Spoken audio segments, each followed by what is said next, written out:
Alô? Mary? Oi, Mary. E aí, já soube das últimas? Não, Mary. Você não quer ficar boiando, né, Mary? Faz o seguinte.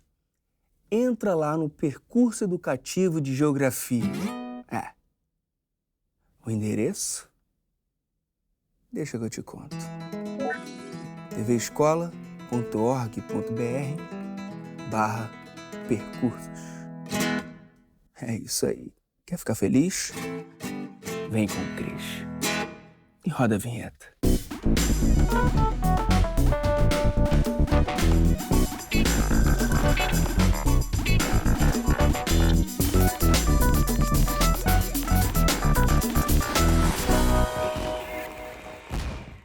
Hora do Enem no ar, preparados para mais um papo sobre geografia? E não esquece que no nosso site tem muito mais, tvescola.org.br. Aproveita e se inscreve no nosso canal, youtube.com/tvescola.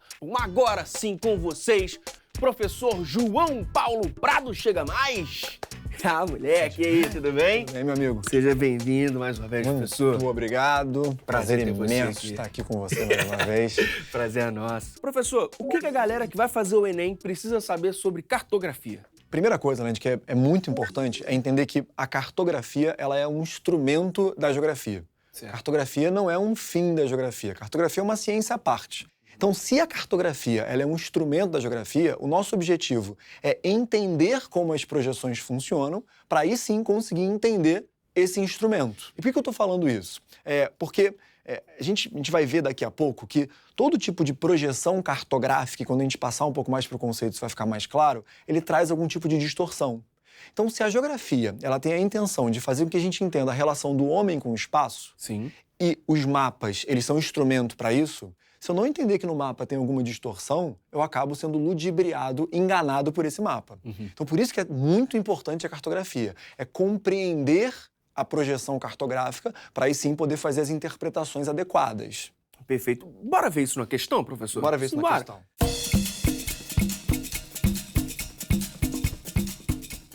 Tá aí, questão 17 do Enem de 2016, caderno azul, primeira aplicação. Professor, tá contigo. Beleza. O que a questão fala pra gente aí é de projeção cartográfica. Então, vamos só dar um passo atrás, assim. O que é essa projeção cartográfica? Basicamente, se a gente imaginar que a Terra ela tem esse formato esférico, tecnicamente é uma geóide, mas vamos falar que ela tem um formato esférico. A projeção cartográfica tem a intenção de pegar esse objeto esférico e colocar no papel, colocar num desenho, num plano. O ponto que eu já mencionei, que é muito importante, é sempre que eu tento, matematicamente, sempre que eu tento colocar algo esférico num plano, eu gero distorções. Então, toda projeção tem distorções. Só tem uma forma, daqui a pouco eu até te mostro, porque tem nesse estúdio aqui, só tem uma forma da gente conseguir, de fato, representar a Terra sem distorção. É simplesmente diminuindo a Terra, ao invés de planificar. Sim. Diminuir, ao invés de planificar, não é mapa. É um globo, pequenininho, bonitinho. Aqui temos temos Isso. alguns. Tá bem pertinho na tela ali. Dois. Daqui a pouco tem 2 globos, já vi aqui. Ó. Então, o que a questão está mostrando pra gente são alguns tipos de projeção. A grande verdade é que na hora da gente fazer a projeção cartográfica, como todos têm algum tipo de problema, a gente tem que escolher qual é o problema que mais nos serve naquele momento. Então, o que eu quero priorizar em detrimento de outros? O enunciado fala assim: a ONU faz referência a uma projeção cartográfica em seu logotipo. A figura que ilustra o modelo dessa projeção é o desafio da ONU. A ONU é uma instituição internacional que tem como prioridade a paz mundial. Então imagina como não é difícil para a ONU fazer uma projeção cartográfica. Sim.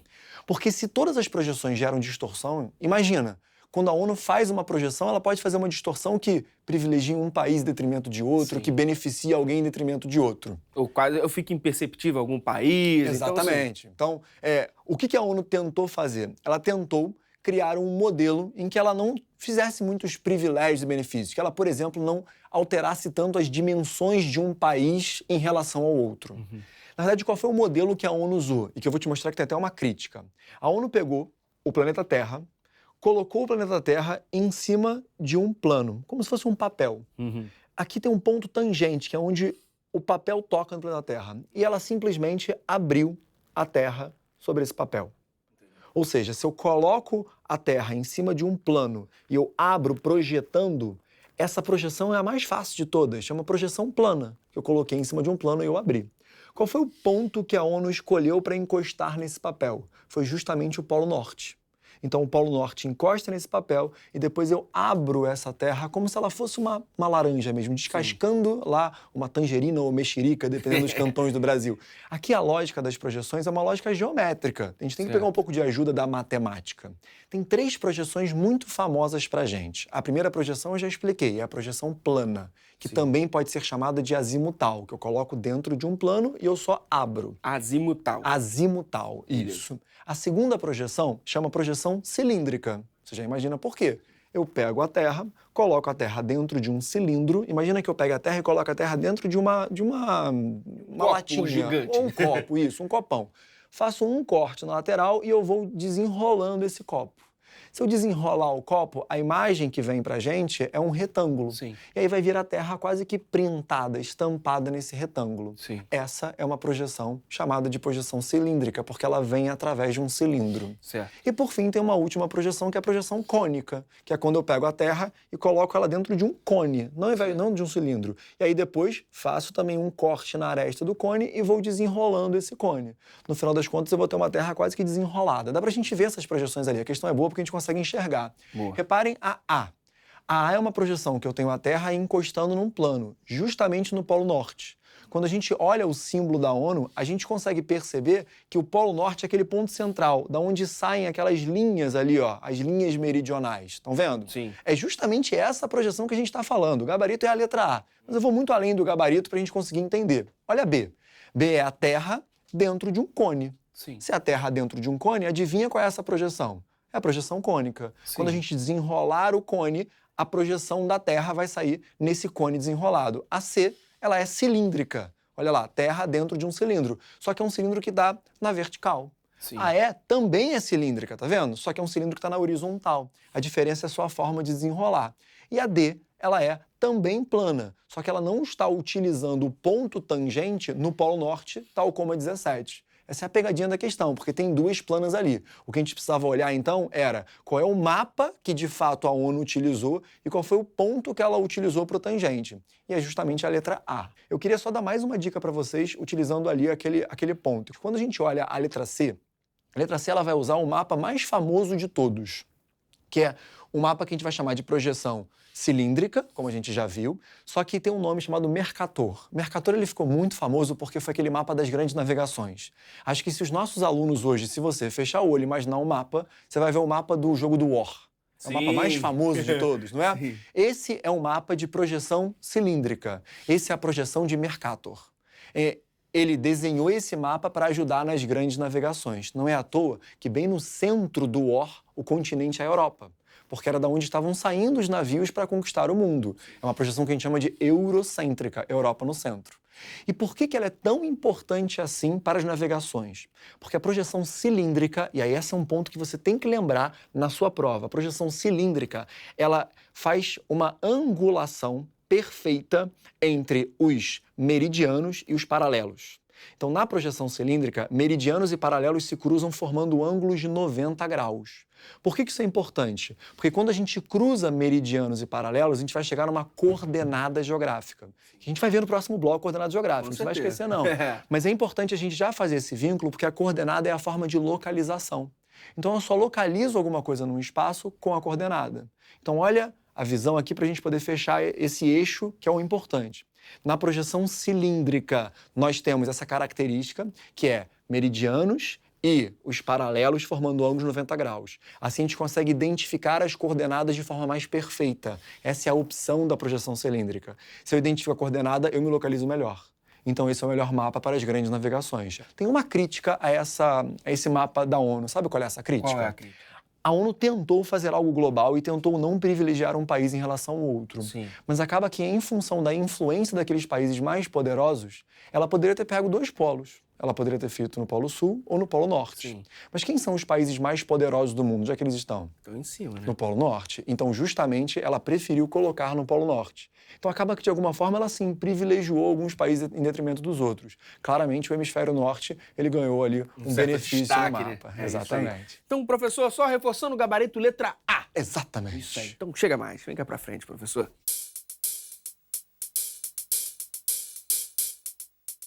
Bom, esse tipo de questão costuma cair, professor? Ó, esse tipo de questão, ele já caiu mais. Hoje em dia, tem uma tendência um pouco menor. Não é que o conteúdo não seja importante, o conteúdo é extremamente importante, tá? Mas essa questão que é mais objetiva, que é uma questão de que olha a questão e responde o mapa ali, ela hoje cai um pouco menos, porque é uma questão até um pouco mais fácil. Hoje o aluno ele tem que estar mais consciente do uso do mapa como um instrumento, como a gente já falou, do que necessariamente só a projeção. Então, assim, uma questão mais legal seria, e que tem chance um pouco maior de cair, justamente aquilo, olha, a ONU preferiu a projeção azimutal. Por quê? A ONU utilizou o Polo Norte. Por quê? Então, é a cartografia vinculada a um outro tema. Cartografia é fundamental para a gente compreender outras questões. Tem que saber e tem que aprender. Só que questões mais específicas como essas têm caído um pouco menos. Então, o aluno tem que começar estudando por essa questão para depois evoluir outras questões. Esse aqui é um primeiro passo para ele. Professor, por que você acha que cartografia aparece tanto, cai tanto no Enem? Porque a cartografia é a base da nossa compreensão do espaço, assim. Então, imagina que hoje a gente ainda estuda muito por livro, por papel, ou digital. Sim. E a nossa forma de visualizar a relação do homem e espaço, ela é principalmente a partir de mapas e projeções. Sim. O mapa não precisa ser só para você entender o relevo ou entender, por exemplo, a hidrografia, os rios da região. Não, é muito mais do que isso. Imagina que eu quero te mostrar, por exemplo, o mapa da fome no mundo. Sim. Você não vai ver fome no mapa, mas eu posso te mostrar um mapa da fome mudando a escala dos países. Então, tudo isso envolve projeções cartográficas. É uma excelente forma de representar, é uma excelente forma de eu fazer com que o aluno e o estudante entenda a geografia, compreenda a geografia. Para entender, né, os conceitos de meridiano e paralelas também são importantíssimos. Ah, importantíssimo. Acho que esse é o grande ponto agora, né? É isso aí. E isso cai bastante na prova, tá? Então, hoje em dia, quando qualquer um dos nossos alunos aí que está assistindo a nossa aula tentar se localizar, na cabeça dele localização vem por endereço. É a forma mais comum que a gente imagina, né? Assim, onde é que você mora? Eu moro na rua tal, esquina com rua tal, número tal. Só que o grande ponto é que endereço não funciona para todos os lugares. Certo. Imagina, por exemplo, que você queira achar uma linda lagoa no meio dos Lençóis Maranhenses. Não dá para eu falar que você tem que ir Na para rua a rua tal. Por quê? Um monte de banco de areia, um montão de lagoa. Como eu consigo te dar essa informação, então? Olha, chega exatamente naquele ponto. A forma da gente conseguir direcionar e especificar um ponto no planeta Terra chama coordenada. O nome já diz, eu quero te coordenar. A coordenada geográfica ou a coordenada cartográfica, ela serve justamente para isso, para localizar algum ponto. E aí eu gostaria que você compreendesse como é que a gente chega a uma coordenada, porque para chegar à coordenada, eu preciso entender duas grandes linhas imaginárias do nosso planeta. Vamos pro quadro rapidinho? Bora?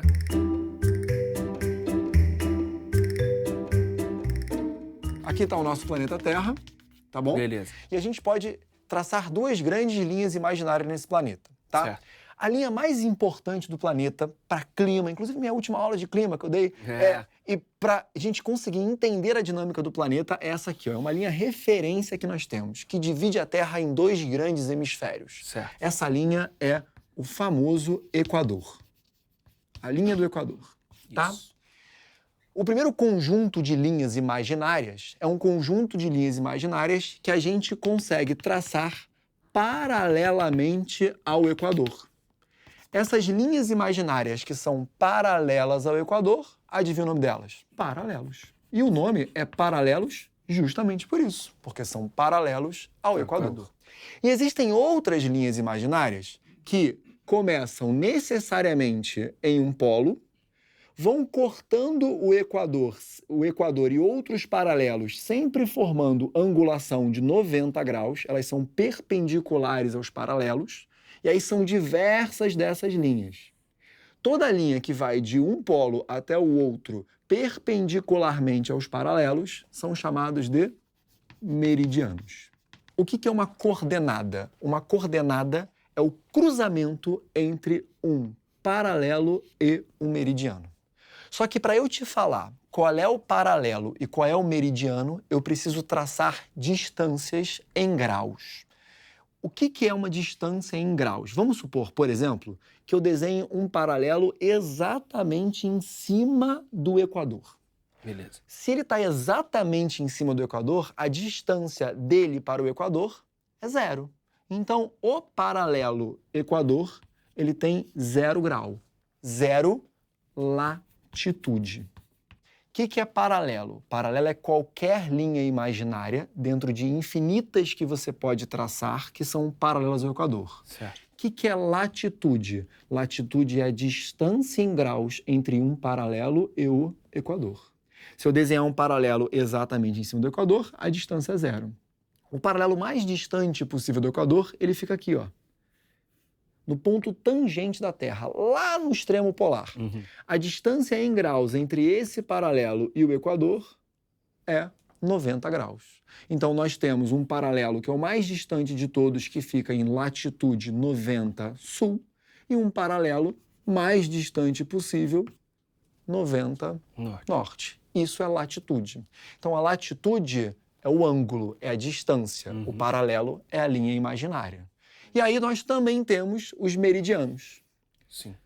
Se latitude é a distância em graus entre um paralelo e o Equador, longitude é a distância em graus entre meridianos e um meridiano principal. Que é? Que é o meridiano de Greenwich. Então, aqui eu tenho um meridiano, tá vendo? Certo. Que basicamente tem uma distância em relação ao meridiano principal, que é o de Greenwich. Vamos supor que essa distância seja de 15 graus. Então, nós estamos falando que a longitude desse meridiano é 15 graus. 15 graus em direção a oeste. Beleza. Tá claro? O que é a coordenada? Como é que eu sei a localização desse ponto? Eu preciso saber qual é o paralelo que passa sobre ela e qual é o meridiano que passa sobre ela. Então, se eu quero achar uma ilha no ponto A, eu vou informar. Essa ilha fica no paralelo que está a 70 graus de distância ao norte do Equador. Isso é a latitude. Sim. Versus, ainda fica no meridiano, que fica a 15 graus oeste de Greenwich. Isso aqui é a longitude. Pronto. Assim a gente consegue encontrar qualquer ponto no planeta. É assim que os GPS se localizam. Funciona. Perfeito. Então, partiu questão, professor? Daqui Vambora. mesmo, aqui de trás? Aqui mesmo. Vambora. Bota na tela. Tá aí, ó. Questão 8 do Enem de 2016, caderno azul, segunda aplicação. Tá contigo, professor? A projeção cartográfica do mapa configura-se como hegemônica. Desde a sua elaboração, no século XVI, a sua principal contribuição inovadora foi século XVI, grandes navegações. A gente já pegou isso. O primeiro ponto é, lembra do primeiro bloco? Essa projeção, olha, ela é uma projeção cilíndrica, tá vendo? Dá para ver claramente que os paralelos com os meridianos, eles se cruzam formando ângulos de 90 graus. É aquela famosa projeção que serve para as grandes navegações. Ele dá essa dica no século XVI lá, tá vendo? Para que serviu com esse modelo aí? Vamos lá. A. Redução comparativa das terras setentrionais. O que é setentrional? Setentrional significa norte. Tá? Tudo que é setentrional significa que está ao norte. Tudo que é meridional significa que está ao sul. Mentira! Repara que nós temos tanto terras ao norte quanto ao sul que são muito dilatadas nessa projeção. E aqui tem uma dica para você entender essa projeção cilíndrica. Imagina que eu pego a Terra e coloco ela... Vou voltar para o quadro aqui rapidinho, posso? Claro. Que eu pego a Terra e coloco ela dentro de um cilindro aqui, ó. Aproveitar o meu desenho. Se eu coloco a Terra dentro de um cilindro, no Equador, nós conseguimos encostar a Terra nas duas arestas. Sim. Só que aqui está faltando um espaço e aqui está faltando um espaço, tá vendo? Certo. Sobrou. Se sobrou, quando eu desenrolar, eu tenho que pegar e esticar. Pronto, você já entendeu. Tanto no Polo Norte quanto no Polo Sul, as terras ficam dilatadas. Não é só em um ou outro, nos dois. Nos dois. Certo? Boa. Beleza. Vamos lá. Manutenção da proporção real das áreas representadas. Acabei de falar que não é a proporção real, porque a gente esticou o norte, esticou o sul, deformou. consolidação das técnicas utilizadas nas cartas medievais. Não, não é medieval, aqui é grandes navegações, né? Aqui a gente já está entrando numa nova era. Valorização dos continentes recém-descobertos pelas grandes navegações. Aqui era a pegadinha da questão. Por quê? Porque o aluno sabe que tem a ver com grandes navegações, leu grandes navegações, se emociona e marca errado. Não. Porque, na verdade, se a gente estava pensando em da onde sair para onde chegar, a valorização ela é na saída. A valorização é o centro do mapa. E o centro desse mapa aí, a gente está vendo, é a Europa, é eurocêntrico. Então, a grande verdade é que quem está sendo valorizado nesse mapa não é o recém-descoberto, mas são as terras antigas de onde estava saindo. E, por fim, letra E, tomara que seja essa, senão deu uma coisa errada, né? Senão... Adoção de um plano em que os paralelos fazem ângulos constantes e de 90 graus com os meridianos, justamente para que a gente possa chegar nas nossas coordenadas. Perfeito. E encontrar os nossos pontos. Então, gabarito, opção E. Opção E é o nosso gabarito. Perfeito. Chega mais, professor.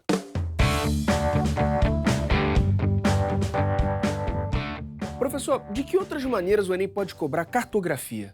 De diversas maneiras, mas eu acho que o que a gente não trabalhou hoje em termos de questão é justamente essa lógica maior em cima das distorções e das pegadinhas que os mapas podem representar. Eu acho que é tentar fazer com que o aluno consiga identificar o que está distorcido, o que está errado naquele mapa, se essa distorção está sendo utilizada em prol, em benefício da interpretação ou não, contra a interpretação. Então, acho que esse é um tipo de questão mais elaborada que só o nosso aluno vai acertar e vai se destacar em relação aos outros. E é sem perder o rumo que eu chamo o nosso Momento Pop Prof.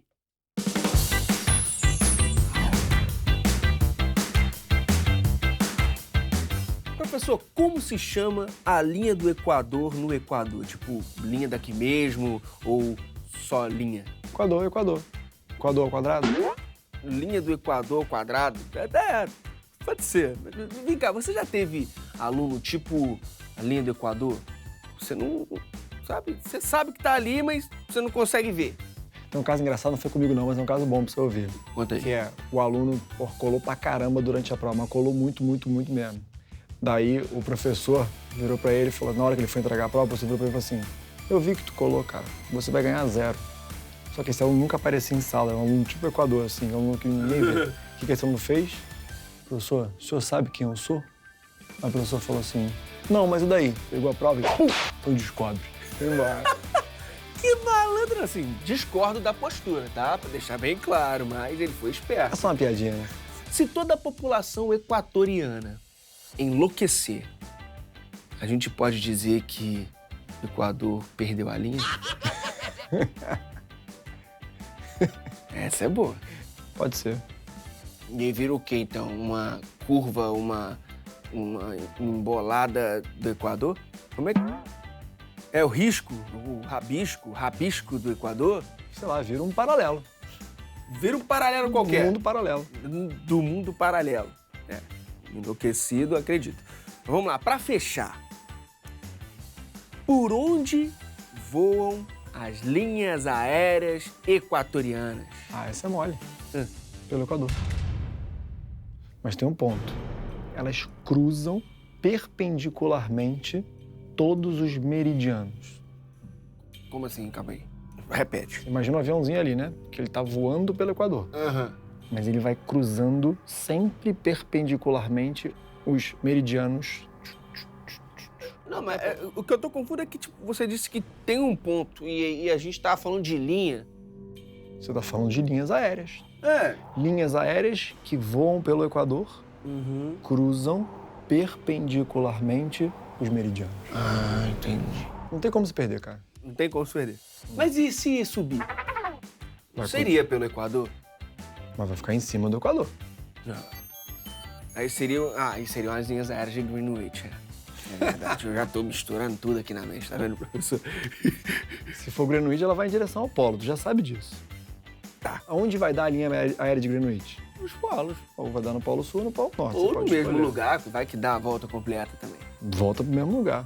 Faz sentido. É isso aí. Esse foi o professor João Paulo no nosso Momento Pop Prof. Quero uma dica pro nosso aluno aí, pra nossa galera, que quer se aprofundar em cartografia. Tem uma primeira dica que eu acho que é a dica mais fácil de todas, que é, vai a algum lugar e pega um globo, e aí, do lado desse globo, começa a olhar essas projeções. Qualquer pesquisa simples faz projeção plana, projeção cilíndrica, projeção cônica. E começa a olhar essas projeções em comparação ao globo, sabendo que o globo é a representação da realidade diminuída, é só a escala. E todas as projeções vão ter algum tipo de erro. E aí, essa é uma tarefa legal para ele fazer, porque aí ele vai entendendo as projeções e vai compreendendo quais são os erros de cada uma das projeções. Isso vai dar mais sagacidade, mais esperteza para o nosso aluno. Perfeito. Professor, muito obrigado mesmo por toda a ajuda. O prazer é sempre meu. Estamos aí. Qualquer coisa eu te chamo, hein? Pode chamar. Valeu. Bom, Hora do Enem fica por aqui, mas o seu estudo de geografia continua no percurso educativo. Então corre lá, tvescola.org.br/percursos e até a próxima.